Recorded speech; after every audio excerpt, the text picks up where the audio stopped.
कोयल की ध्वनि सुन के मेरा मन ही आनंदित हो जाता है।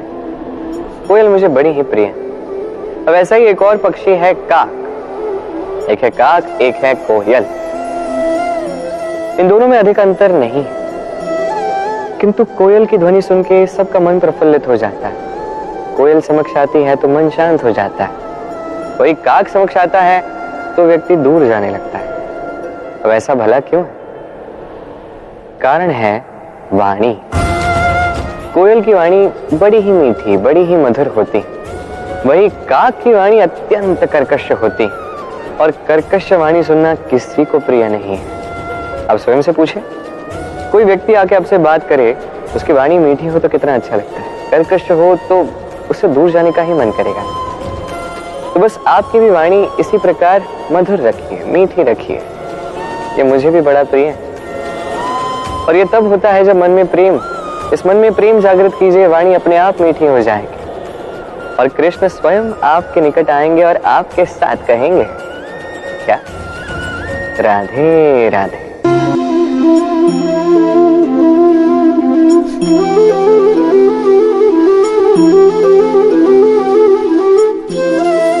जीवन का हर क्षण निर्णय का क्षण होता है। प्रत्येक पद पर दूसरे पद के विषय में कोई निर्णय करना ही पड़ता है, और निर्णय अपना प्रभाव छोड़ जाता है। आज किए गए निर्णय भविष्य में सुख अथवा दुख निर्मित करते हैं, ना केवल अपने लिए, अपने परिवार के लिए भी, आने वाली पीढ़ियों के लिए भी। जब कोई दुविधा सामने आती है तो मन व्याकुल हो जाता है, अनिश्चय से भर जाता है। निर्णय का वो क्षण युद्ध बन जाता है और मन बन जाता है युद्ध भूमि। अधिकतर निर्णय हम दुविधा का उपाय करने के लिए नहीं, केवल मन को शांत करने के लिए लेते हैं। पर क्या कोई दौड़ते हुए भोजन कर सकता है?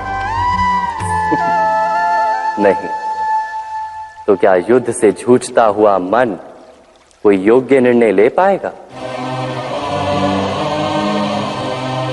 वास्तव में शांत मन से जब कोई निर्णय करता है तो अपने लिए सुखद भविष्य बनाता है, किंतु अपने मन को शांत करने के लिए जब कोई निर्णय करता है तो वो व्यक्ति भविष्य में अपने लिए कांटों भरा वृक्ष लगाता है।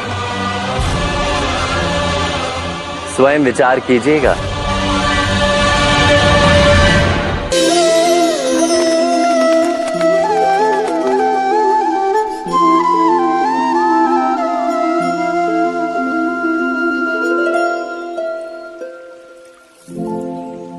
निर्णय के क्षण में हम सदा ही किसी अन्य के सुझाव, सूचना, मंत्रणा या परामर्श को आधार बनाते हैं, और हमारे भविष्य का आधार हमारे आज लिए गए निर्णय के ऊपर होता है।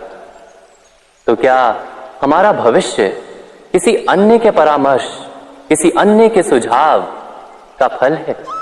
क्या हमारा संपूर्ण जीवन किसी अन्य की बुद्धि का परिणाम? क्या हमने कभी विचार किया है? सबका अनुभव है कि भिन्न भिन्न लोग एक ही स्थिति में भिन्न भिन्न परामर्श देते हैं। मंदिर में खड़ा भक्त कहता है कि दान करना चाहिए, और चोर कहता है यदि अवसर मिले तो इस मूर्ति के श्रृंगार चुरा। धर्म से भरा हृदय धर्ममय सुझाव देता है, और अधर्म से भरा हृदय अधर्म का परामर्श देता है। धर्म में सुझाव का स्वीकार ही मनुष्य को सुख की ओर ले जाता है, किंतु ऐसे परामर्श का स्वीकार करना तभी संभव होता है जब हृदय में धर्म हो। अर्थात किसी का सुझाव अथवा परामर्श स्वीकार करने से पूर्व स्वयं अपने हृदय में धर्म को स्थापित करना क्या आवश्यक नहीं? स्वयं विचार कीजिए।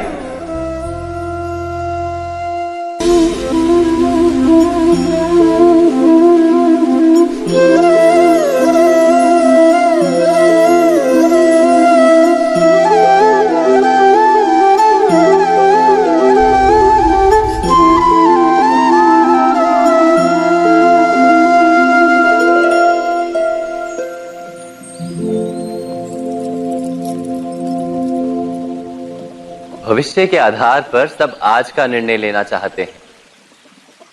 भविष्य में सुख मिले, भविष्य सुरक्षित हो, ऐसे निर्णय आज लेने का प्रयत्न रहता है सबका। आप अपने जीवन को देखिए, क्या आपके अधिकतर निर्णय के पीछे भविष्य का विचार नहीं होता? और हो भी क्यों ना, अपने जीवन को सरल और सुखमय बनाने का प्रयत्न करने का अधिकार सबका है। पर भविष्य तो कोई नहीं जानता, केवल कल्पना ही की जा सकती है। तो जीवन के सारे महत्वपूर्ण निर्णय कल्पनाओं के आधार पर ही करते हैं हम।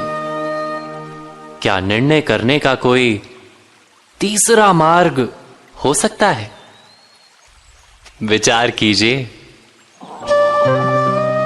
सारे सुखों का आधार धर्म है और वो धर्म मनुष्य के हृदय में बसता है। तो प्रत्येक निर्णय से पूर्व स्वयं अपने हृदय से ये प्रश्न अवश्य पूछ लेना कि ये निर्णय स्वार्थ से जन्मा है या धर्म से। क्या इतना पर्याप्त नहीं? भविष्य के बदले धर्म का विचार करने से क्या भविष्य अधिक सुखपूर्ण नहीं होगा? स्वयं विचार कीजिए। एक संत थे, नाम था क्षम्य मुनि। सहायता और सहनशीलता को उन्होंने अपना धर्म बना रखा था। एक दिन वो नदी से नहाकर निकले तो एक बिच्छू को पानी में बहते पाया। उनके मन में आया कि इस बिच्छू की सहायता करनी चाहिए। उन्होंने बिच्छू को पकड़कर बहती जलधारा से बाहर निकालने के लिए हाथ लगाया ही था कि बिच्छू ने अपने स्वभाव और अपने धर्म के अनुसार डंक मारा। मुनि की पकड़ ढीली पड़ गई। बिच्छू फिर से पानी में बहने लगा। मुनि ने फिर प्रयत्न किया, बिच्छू ने फिर डंक मारा। ऐसा कई बार हुआ। बिच्छू डंक मारता रहा, मुनि उसे उबारने का प्रयत्न धैर्य के साथ करते रहे। अंत में वे सफल हुए। बिच्छू को जीवन दान देकर मुनि आश्रम की ओर जाने लगे। तब तट पर उपस्थित लोगों ने प्रश्न किया कि आपने उस डंक मारने वाले बिच्छू की प्राण रक्षा के लिए इतना कष्ट क्यों सहा? मरने देना था उसे। क्षम्य मुनि बोले, यदि बिच्छू अपने डंक मारने के धर्म का त्याग नहीं कर रहा तो मैं सहायता और सहनशीलता के अपने धर्म को कैसे त्याग दूं? अपने धर्म पर चलते हुए कष्ट सहना ही तो तप और जीवन है।